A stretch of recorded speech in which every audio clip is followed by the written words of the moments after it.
तो फ्रेंड्स शुरू करते हैं आज की क्लास।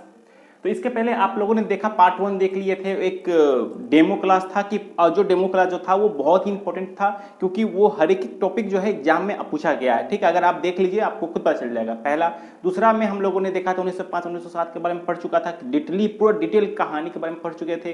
तीसरा में हम लोगों ने ये नासिक कांड के बारे में, नासिक षड्यंत्र के बारे में पढ़ चुका था। चौथा पांचवा इस तरह से हम लोगों ने खत्म कर लिया है। और 1900 हम लोगों ने 1910 कर लिया था। अब 1900 हम लोग चलेंगे 1917 से चलेंगे। ठीक है, इसके पहले क्लास में हम लोग चल चुके थे 1911 से 1913 तक हम लोगों ने कर लिया था, जो एग्जाम के पॉइंट ऑफ व्यू जो इंपॉर्टेंट है। और कुछ डिटेल कहानी भी आप लोगों को सुनाया जा रहा है ताकि आपको आप खुद नोट्स बना सके। ठीक है, तो चलिए यहाँ तक हम लोगों ने खत्म कर लिया था। आज हम लोग 1917 करेंगे। 1917 को समझने से पहले आप ये चीज जान लीजिए कि जब प्रथम विश्व युद्ध जब हो रहा था देश में 1914 से 1918 तक के बीच में प्रथम विश्व युद्ध हो रहा था। ठीक है, तो महात्मा गांधी 1915 में भारत आते हैं। फरवरी 1915 में भारत दक्षिण अफ्रीका से आते हैं।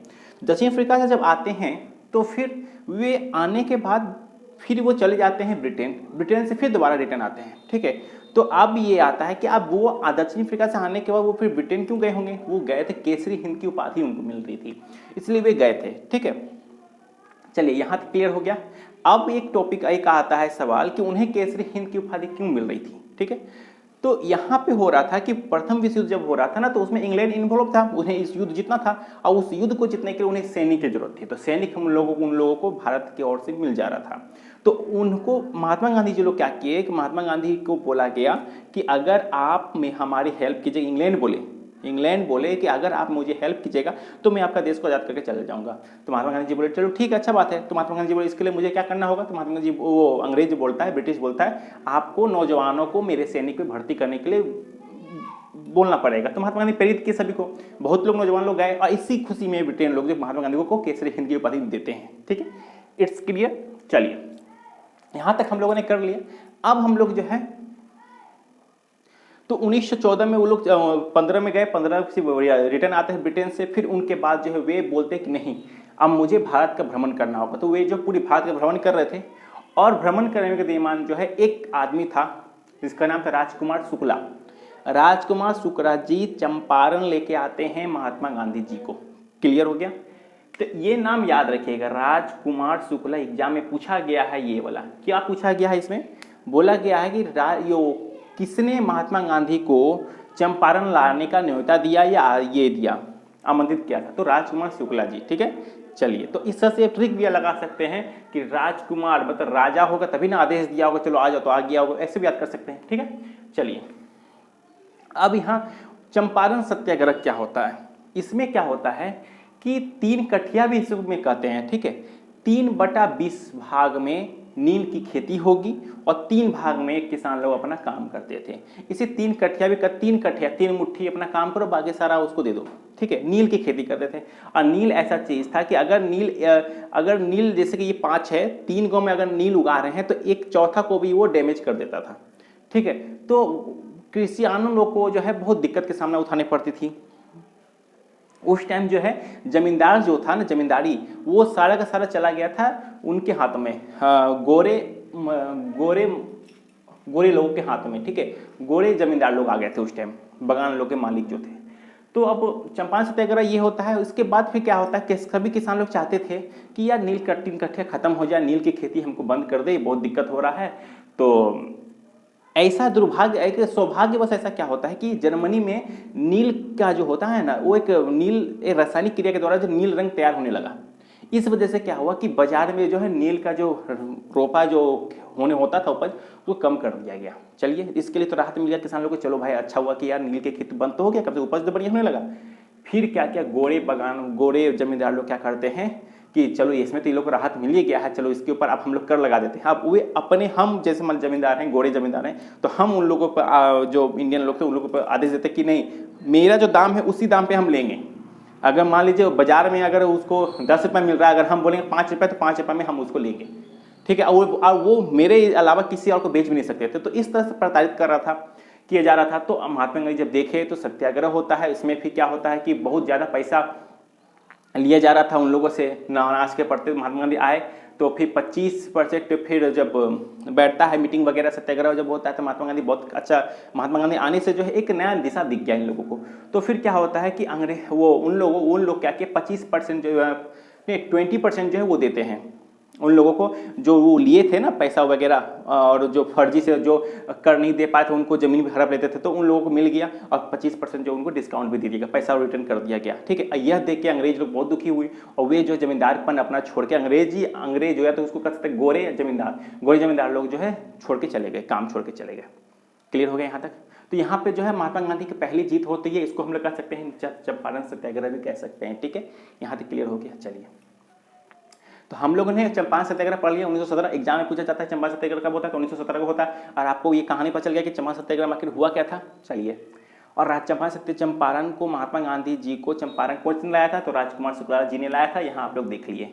अब आते हैं अहमदाबाद। तो एक अहमदाबाद अलग होता है और खेरा आंदोलन अलग होता है, मगर डेट दोनों एक ही होता है, ये भी 1918 में, ये भी 1918 में। ठीक, अहमदाबाद आंदोलन क्या होता है ना, इसमें अगर पूछा जाए एग्जाम में कि सबसे पहला भूख हड़ताल किस में हुआ था, तो सबसे पहला भूख हड़ताल हुआ था अहमदाबाद में। ठीक है, यहाँ पे क्या होता है कि जो कारखाना जो लगे हुए थे, फैक्ट्री वगैरह लगे हुए थे ना, उसमें किसानों लोग को बोनस के लिए जो है ये हो रहा था, बोनस किसान लोग बोलते कि हम मुझे 50% बोनस चाहिए।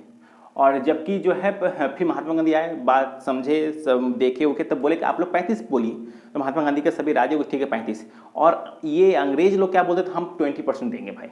तब हो रहा था झमेला, तो हो गया अनशन शुरू हो गया, अनशन शुरू हुआ, भूख हड़ताल हुआ। तब अंग्रेज लोग डर गए, यार ये तो मेरा काम रोक देगा। तो फिर कुछ सज बुझी हुआ, उसके बीच में जो वे लोग मान गए, मान के फिर 35% जो है वोटिंग वो मिल गया। इस वजह से महात्मा गांधी का दूसरा कदम भी सक्सेस हो जाता है। ठीक है, तो महात्मा गांधी का प्रचार धीरे धीरे इंडिया में बहुत लोग जानने लगे। चलिए, यहाँ तक तो क्लियर हो गया सभी। अब आते हैं खेड़ा आंदोलन। खेड़ा आंदोलन में क्या हो जाता है कि जब सत्याग्रह जब 1918 में होता है, तो खेड़ा आंदोलन में क्या होता है कि जो मालिक होते हैं, एक बार क्या हुआ कि अकाल पड़ गया, बारिश नहीं हुई, तो अनाज सही ढंग से नहीं हो पा रहा था। अब सही ढंग से नहीं हो पा रहा था तो अंग्रेज लोग का बोझ तले दब जा रहा था। अंग्रेज लोग बोले थे कि अगर मुझे कीमत नहीं मिला तो आपकी ज़मीन को मैं हथिया लूँगा, ठीक है, और उसे नीलाम कर दूंगा। तो महात्मा गांधी यहाँ आए, देखे, समझे, फिर आंदोलन यहाँ होता है। तो फिर यहाँ पे एक आयोग बैठता है, आयोग को बताए जाते हैं, बैठ के साझबूझ होती है, सत्याग्रह होता है। फिर जो है वो मान जाते हैं, बोलते ठीक है। तो इसमें थोड़ा सा पुलिस लोग भी उतरते हैं, लाठीचार्ज भी होती है, बहुत कुछ होती है, दंगा फसाद होता है। तो उतना डिटेल में मत जाइए, ठीक है, बस यही समझिए कि फिर यहाँ पे आपको पता चल, यहाँ पे आपको दिख रहा होगा चंपारण सत्याग्रह में क्या हुआ। पता चल के 3 कठिया होता था, नील की खेती होती थी, तो नील की खेती जब बंद हो गया तो फिर उनके ऊपर और प्रेशर डाला गया कि आप इतना अनाज दीजिए। उसके बाद फिर अहमदाबाद होता है, अहमदाबाद में पता चला खेड़ा भूख हड़ताल शुरू हो गया। अहमदाबाद में क्या हुआ था कि जो मिल के मालिक थे वो बोनस के लिए हल्ला हो रहा था कि बोनस मुझे इतना दीजिए, वो लोग दे नहीं रहा था। इंडिया लोग बोले 50%, महात्मा गांधी बोले 35 में आप मान लीजिए। तो 35% पे इंडिया लोग तो मान लिया, मगर जो अंग्रेज जो था वो नहीं दे रहा था, वो बोला 20% हम देंगे। तो फिर उसमें हंगामा हुआ। तो ये हो गया, यहाँ पे कदम महात्मा गांधी जी को मिल गया।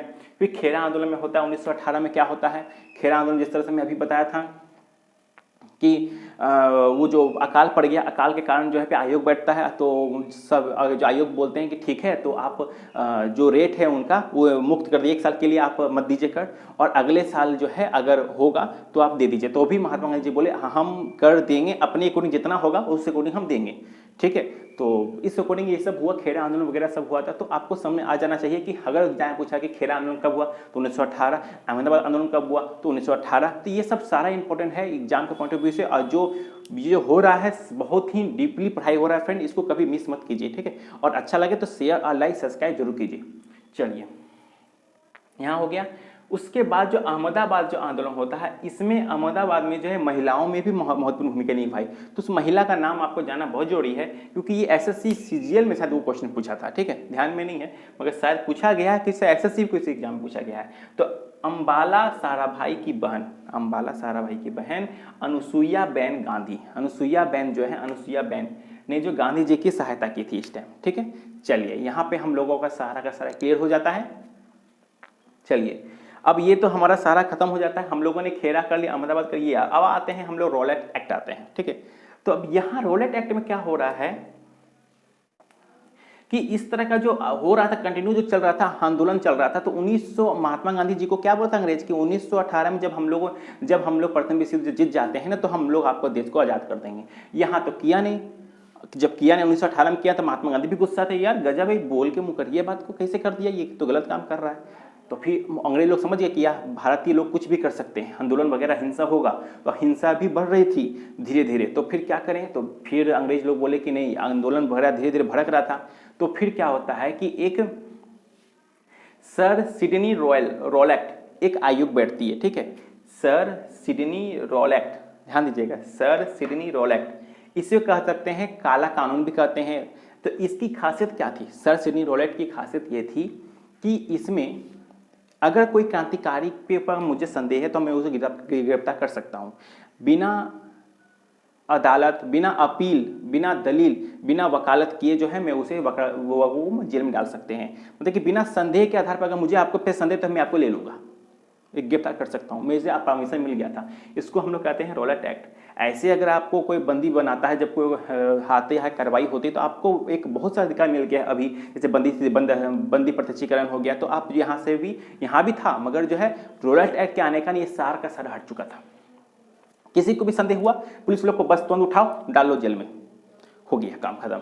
तो इस तरह से होता था। तो अब इससे तो गुस्सा भी थे न लोग कि यार गजब कर रहा है। तो रॉलेट एक्ट जो है वो पास होता है 17 मई 1919 को, ध्यान दीजिएगा, सॉरी 17 मार्च को, 17 मार्च 1919 को रॉलेट एक्ट पास हो जाता है। आपको नेक्स्ट वीडियो में मिलेगा, एक साथ वीडियो को पढ़ा दूंगा तो आपको खिचड़ी समझ में नहीं आएगा फिर, क्योंकि ये तो सभी लोग कर रहे हैं, कुछ अलग हट के होता है फ्रेंड, माय फ्रेंड, इस चैनल में, ठीक है, क्योंकि आपको पता है ये है एग्जामिनेशन वर्ल्ड, और मेरे साथीगण जो दिव्या मैम और जो अजीत सर भी हैं, वो लोग अच्छे खासे इसमें इफेक्ट दे रहे हैं। हो सके तो आप भी उनका वीडियो जरूर से जरूर देखिए, ठीक है। और चलिए तो मिलते हैं नेक्स्ट वीडियो में, धन्यवाद, जय हिंद। हाँ, शेयर करना ना भूलें, लाइक करना ना भूलें, और सब्सक्राइब भी कीजिए, ठीक है। सब्सक्राइब करते हैं तो 3 आइकन आएगा, 3 आइकन बेल आइकन दबाइए, जो आपको पता ही है सब कुछ, ठीक है। मिलते हैं नेक्स्ट वीडियो में, धन्यवाद, जय हिंद।